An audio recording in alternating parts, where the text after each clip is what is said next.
Hello and welcome back to what is going to be the final medium rare video of 2019. My name is Rag Reynolds and today we just have 3 stories to talk about, but if you stick around until the end I do have some extra information to give you about the future of this channel in 2020. And as always, before we get started, I do want to encourage you to check out the links to my social media profiles and my Patreon in the description down below. And with that said, let's jump right in to our first story. Elon Musk. A lot of people love the guy, a lot of people hate the guy. He posted on Twitter saying this: "Build super safe, earthquake-proof tunnels under cities to solve traffic." And he attached a poll to this saying definitely, maybe, or no, I like traffic. He then followed up with, "These would be road tunnels for zero emissions vehicles only. No toxic fumes is the key. Really, just an underground road but limited to electric vehicles from all auto companies. This is not in place of other solutions, example light rail, but supplemental to them." Now Elon Musk posted this on Twitter to a wide array of responses. It was quite amusing. People were not all too impressed with what Elon Musk was suggesting. A lot of people were saying, "Elon, have you never heard of the subway before? Is that not a thing where you're from?" People were quite perplexed that he was suggesting putting roads under the ground. People keep saying, that has been basically a thing for a very long time. Other people were also quite upset with the fact that he had suggested that this would be for electric vehicles only. There were some people saying that means that only rich people are going to be able to avoid the traffic by going under the ground because only rich people can get electric cars. But what do you think of this? I mean, I think when it comes to it, I think that public transport is maybe a much more interesting solution to look at. I mean, that's the thing that people are pushing for. I mean, environmentalists, they really want public transport to be expanded upon because public transport is the thing that is going to lower emissions as much as possible, get people to travel in as few vehicles as possible. And I have to say, I mean, I don't really disagree with that. But as far as actually getting traffic out the way and trying to reduce traffic, I don't have an issue with putting roads under the ground. As we already said, we do it with subways. We already have certain tunnels underground for cars to go other places anyway. We do have car tunnels. It's not like car tunnels is a completely alien idea. So I'm definitely not against it. Let me know what you think in those comments down below. And now our next story is about Poppy. Now, if you're not aware, Poppy is a singer, also has a very large YouTube presence where they post very bizarre videos. Now, Poppy has been partnered with a man called Titanic Sinclair for quite a while now. Since the start of her career, essentially, she has been working with this guy, Titanic Sinclair. And a lot of people have a lot of issues with Titanic Sinclair. There are no shortage of criticisms when it comes to the guy. Legally, one of the biggest criticisms here has been his treatment and ripping off Mars Argo. Mars Argo being his ex-girlfriend who he was once working with. Back in the day, Mars Argo used to make videos and used to make songs in a very similar style to Poppy. And now a lawsuit filed by Mars Argo against Poppy and Titanic Sinclair in the case accusing them of basically ripping off her entire identity for a career. That lawsuit was settled early this year. Anyway, if you want to know more about that, there are plenty of YouTube videos out there exposing Poppy, Titanic Sinclair, everything to do with that situation. They are all out there. Quick search on YouTube and you will find them. So let's move on to what's actually happening now.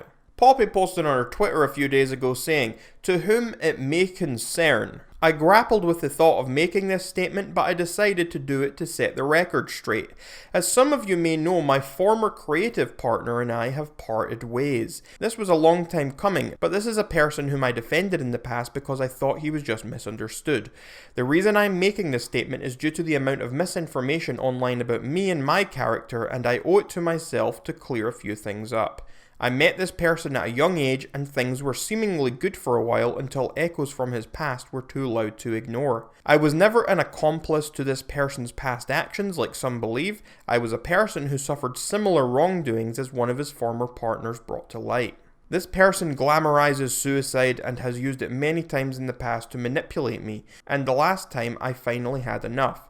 As a grab for attention, he messaged fans before he tried hanging himself while I was on tour with an item that belonged to me. These are tactics that he used for years. This person lives in illusion that he is a gift to this earth. He weaved himself into a storyline wanting the public to believe he was a puppeteer, which is so far from the truth. In light of recent events brought to my attention, he is already quick to jump in and use my former friends as his next experiment, repeating manipulative patterns he has for years. I was trapped in a mess that I needed to dig my way out of, and like I always do, I figured out how to handle it.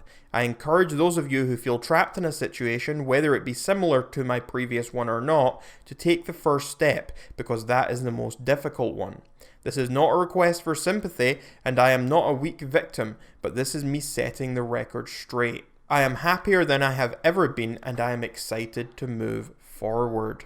Now, obviously, this is a huge development, a huge step in Poppy's life and career. I mean, to part ways with Titanic Sinclair, who has essentially been guiding her through so much, who has essentially, seemingly had been responsible for so much of the stuff she put out, that is a huge step, especially since she is now disavowing him, saying he was being very manipulative, talking about all the suicide stuff. This is a big deal, and it will be interesting to see how it develops from here, to see if he has something to say, to see if anyone else speaks out about any of this. As always, be sure to let me know what you think about this story in those comments down below. And our final story today is about Gabbie Hanna, and now, I don't know why this is a story. Honestly, I do not get it. Let's just jump into this and you'll see what I mean, or maybe you won't, maybe you'll disagree and you'll let me know in those comments down below. So Gabbie Hanna, big YouTuber, she is now being exposed because of a tweet she posted in 2011. Now just remember, this is a tweet that she would have posted when she was 20 years old in 2011. And here's what it says. A new study just uncovered that the #1 cause of wow is sexy wow. Obviously not the greatest tweet in the world for someone of her position to have out there. I will definitely admit that. But I think this is a clear joke. I mean, a lot of people are in the comments saying, wow, how can you actually mean this? How can you say this? I hope you don't mean this. I mean, this is a clear edgy joke, right? Like that is what this is. I mean, I don't think there's any debate to be had here. This is an edgy joke, okay? Gabbie Hanna has since tweeted this apology, saying, in 2011 I tweeted a meme I saw. Surprise, I steal jokes. Because at the age of 20 I thought it was funny. I've deleted it because as a 28-year-old woman it no longer represents what I find entertaining. Sorry to anyone who was hurt by this. I think it's gross too. And under this tweet you can see she has screenshotted her original tweet that people are upset about, and she has also screenshotted basically the meme where this has come from. She has stolen the joke. And sure, I'm sure a lot of people can all acknowledge and agree that it's maybe not a very nice joke to make. Whatever. But there are actually people on Twitter, on social media, trying to currently cancel Gabbie Hanna because of this tweet she made in 2011. 8 years ago, when she was 20 years old, and oh, you could say 20 years old, still an adult, okay, whatever, but it was 8 years ago. You're really going to try and cancel someone for something they said as a joke 8 years ago? I'm perplexed.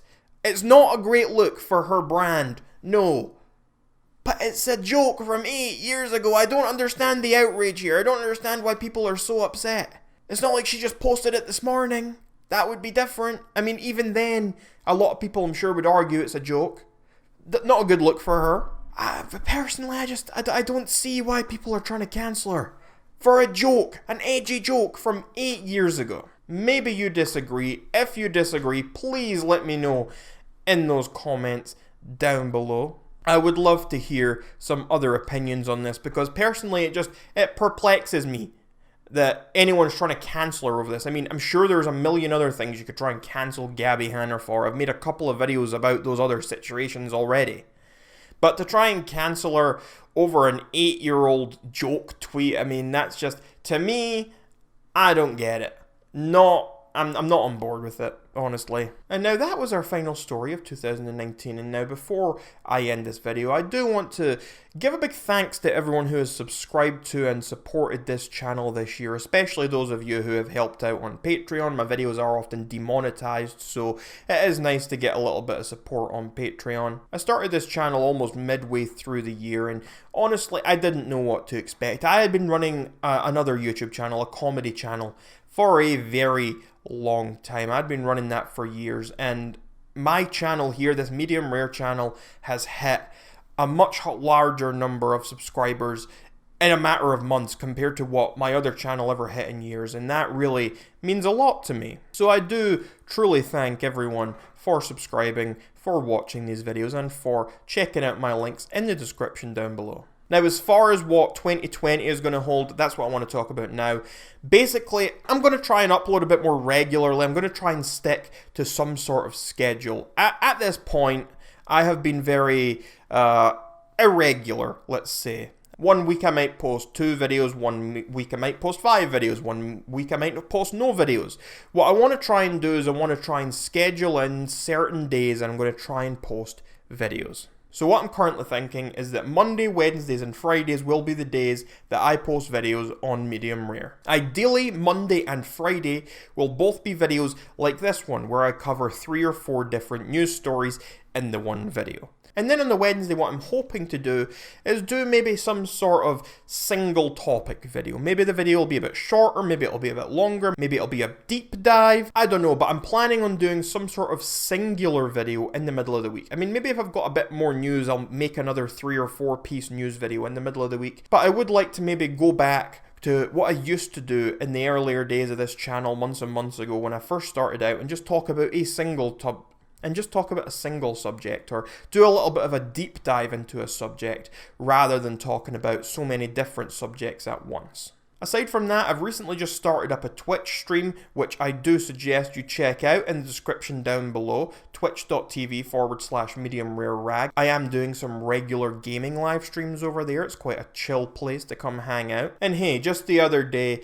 I was playing the KFC dating simulator while literally eating KFC. That, my friends, is what you call quality content. Anyway, I'm still trying to schedule in when my Twitch stream days are going to be, but at the moment I am thinking Tuesdays, Thursdays and Saturdays. So that would mean that I would be posting content online every Monday, Tuesday, Wednesday, Thursday, Friday and Saturday, giving me Sundays off. Now, I do want to make it clear, this is just a little bit of a plan. Things can always change, but this is my plan for 2020, and I would like to get into a regular habit of trying to get this 6-day sort of cycle going. Anyway, as always, let me know what you thought about any and all of today's subjects in the comments down below, and make sure to check out those links in the description down below as well. And until next time, until next year, my name is Rag Reynolds, and this was Medium Rare.